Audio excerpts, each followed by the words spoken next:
How's it going, guys? This is Devin Caswell on YouTube here. Now today's a continuation of the series called Why People Don't Fulfill God's Will in Their Life. Now, the fourth reason why people don't fulfill God's will in their life is change. You know, we live in a world that's constantly changing. People are changing. You know, we're advancing technology like crazy. Like, I guarantee you the same guy you knew in high school isn't the same guy 10 years from now. You know, whether that's good or bad. You know, we just live in a world that's constantly changing, so we need to learn to embrace change, because a lot of Christians are comfortable where they're at and they don't want to step into something new that God's doing for them that requires change. In order to do the will of God, you need to learn to get uncomfortable and to step into change, embrace change. Now, I have an analogy for you guys. Salmon. You know, salmon are one of the few fish that can swim upstream.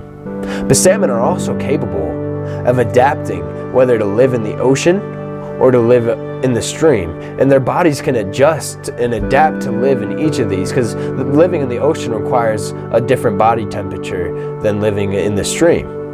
So their bodies are able to adapt to this. We need to be like the salmon and be able to adapt to change, to adapt to whatever God is giving to us, the next step in our life that we need to take. We need to learn to embrace it. Now, here's the thing. The world's constantly changing, but the world's headed in an opposite direction that God is. God's going forward, the world's going backward. So essentially, being a Christian, doing the will of God, you're headed right upstream, my friend. And just like the salmon, we need to swim upstream. You know, the salmon, as they swim upstream, is literally hardwired in the salmon's brain to get to the top of the stream where they were born, so that they can give birth to their newborn. So it's hardwired in the salmon's brain. So the salmon's just swimming upstream, and they face obstacles along the way. You know, they have to get through bears that are hunting them. They're trying to grab them out of the water when they leap.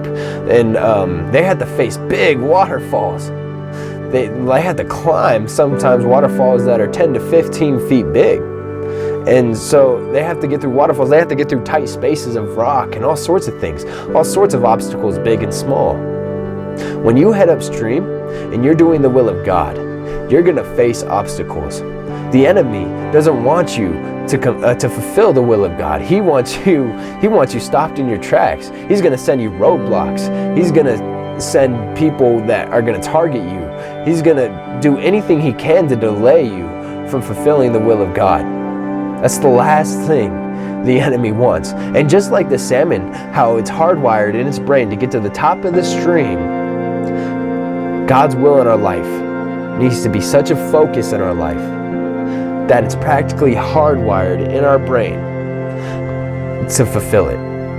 Now, I'm not saying you can't have downtime and that it's important that we spend time with family and make time for people in the important times of life, but I'm saying God's will needs to be a priority in your life. If you make God's will a priority and you step out and embrace change and make yourself a little bit uncomfortable and head upstream, face those obstacles head on, you'll be one step closer to fulfilling God's will in your life. So thank you so much for watching this video, guys. If you have any comments, suggestions, any prayer requests, throw them down there. If you enjoyed this video, give it a thumbs up. Please subscribe. Thank you so much for watching this video, guys. God bless.